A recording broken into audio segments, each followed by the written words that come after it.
The WNBA just stepped into the biggest mess in league history, and it's all centered around one person. Caitlin Clark has missed 22 games this season with multiple injuries, but the real scandal isn't about her health. It's about the lies, cover-ups, and deceptive practices that could trigger federal investigations and destroy everything the league has built. Fans are already threatening lawsuits, sponsors are getting nervous, and the whole thing is spiraling into a full-blown credibility crisis that makes every other sports controversy look like child's play. What started as routine injury updates has exploded into accusations of consumer fraud, with fans demanding refunds and calling for Department of Justice investigations. The receipts are everywhere, the timelines don't add up, and the deeper you dig, the more disturbing this whole situation becomes. The Indiana Fever and coach Stephanie White thought they could spin a neat little story about Clark's injuries, hoping nobody would fact check their every word. Big mistake. In 2025, fans document everything, and the contradictions are so glaring, they're not just raising eyebrows anymore.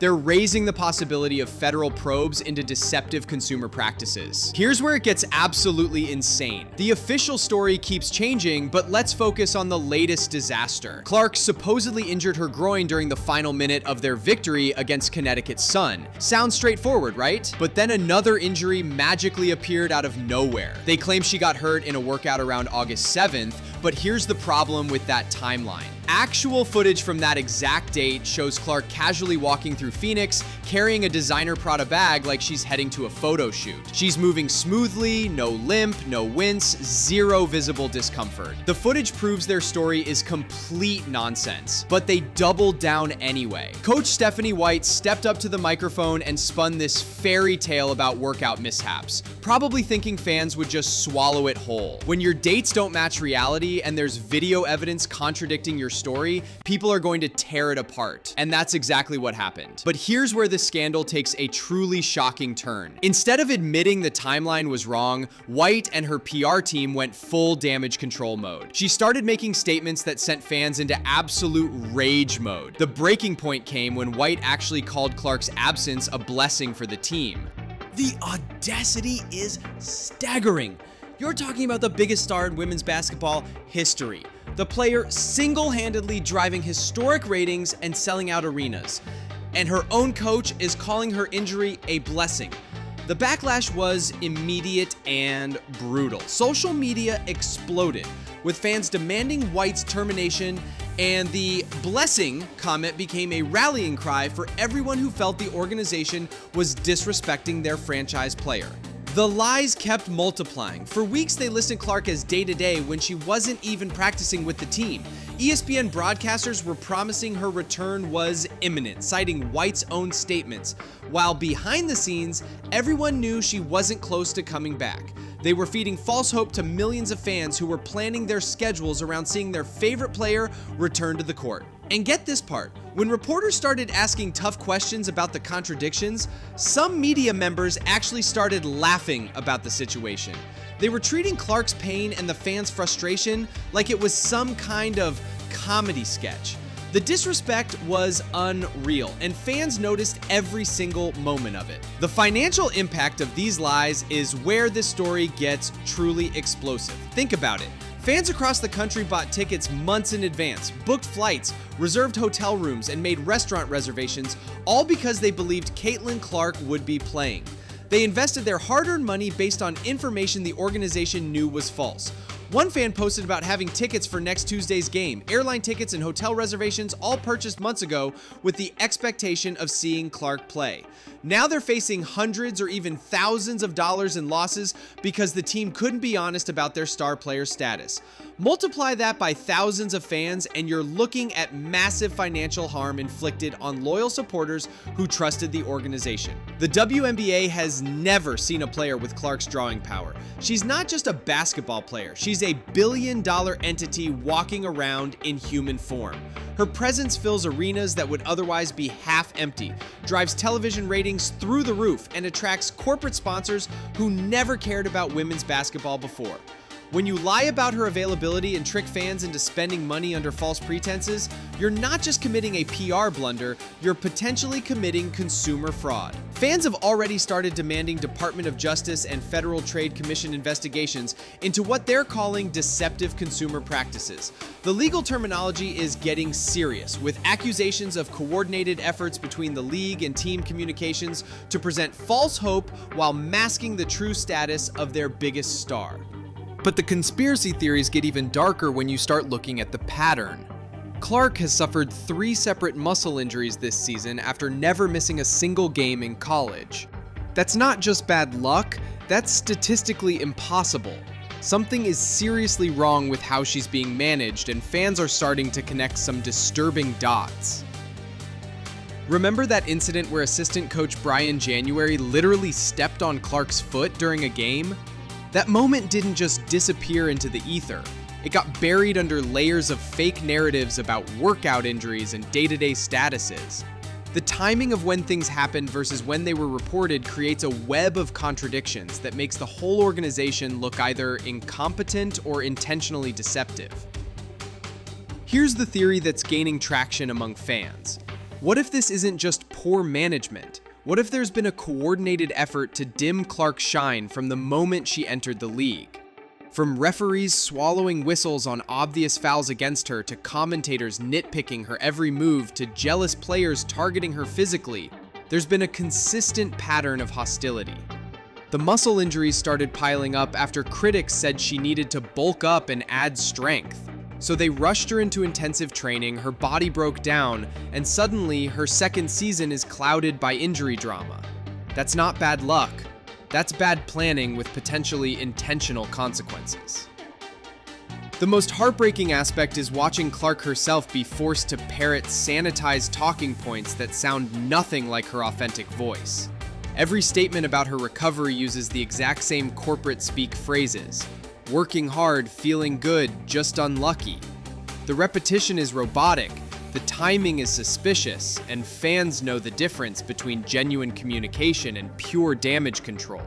She's being silenced in her own story, forced to nod and smile while her coach spins fairy tales about her health.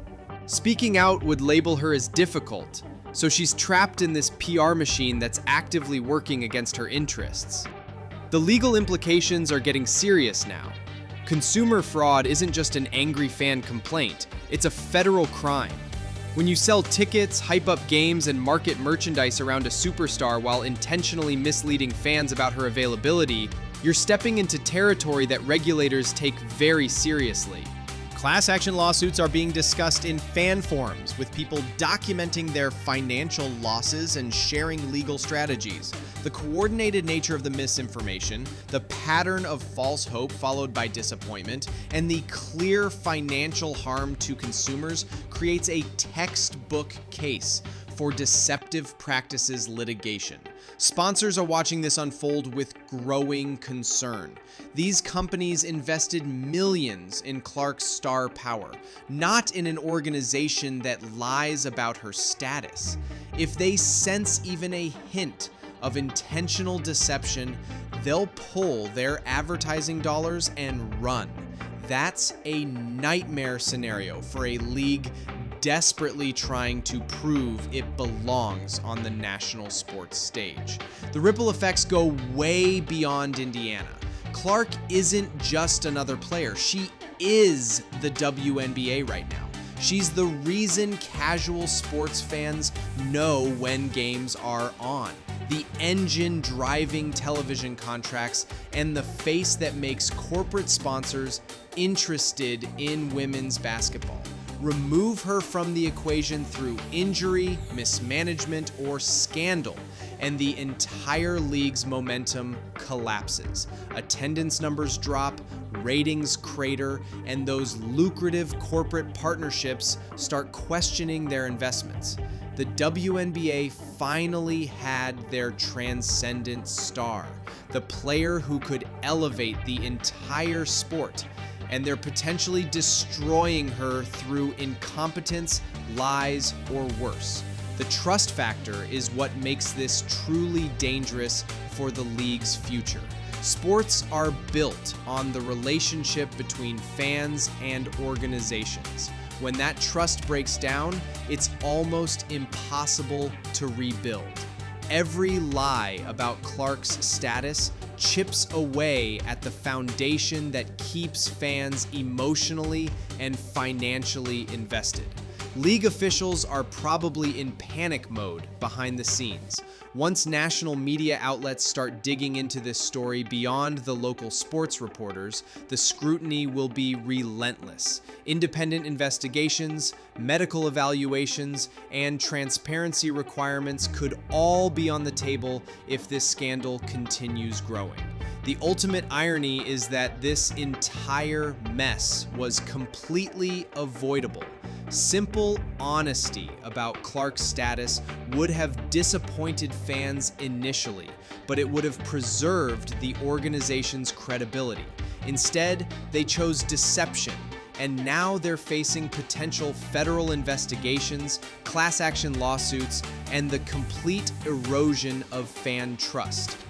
Caitlin Clark deserves so much better than this. She's the most talented player the WNBA has ever seen, the biggest draw in women's sports history, and she's being treated like a disposable commodity in a sloppy cover-up. The lies surrounding her injuries aren't just disrespectful, they're genuinely dangerous to her career and the league's future. The fans won't let this slide, and they shouldn't. They're demanding answers, accountability, and transparency. They're organizing on social media, documenting evidence, and consulting with legal experts. This isn't going away, and every day the organization stays silent, the scandal gets bigger. We're potentially watching the moment when fan power in the social media age completely overwhelms traditional sports PR machinery. The receipts last forever, the contradictions are documented in real time, and the collective intelligence of millions of fans is far superior to any corporate spin doctor. The question isn't whether this scandal will have consequences, the question is how severe those consequences will be and whether the WNBA can survive losing the trust of the fan base they desperately need to succeed. One thing is certain, Caitlin Clark's loyal supporters won't stop fighting until she gets the honesty, protection, and respect she deserves. This story is far from over, and the next chapter could determine the entire future of women's professional basketball. The stakes have never been higher, and the WNBA is about to learn just how powerful an engaged, angry fan base can be when they feel betrayed by the organizations they support.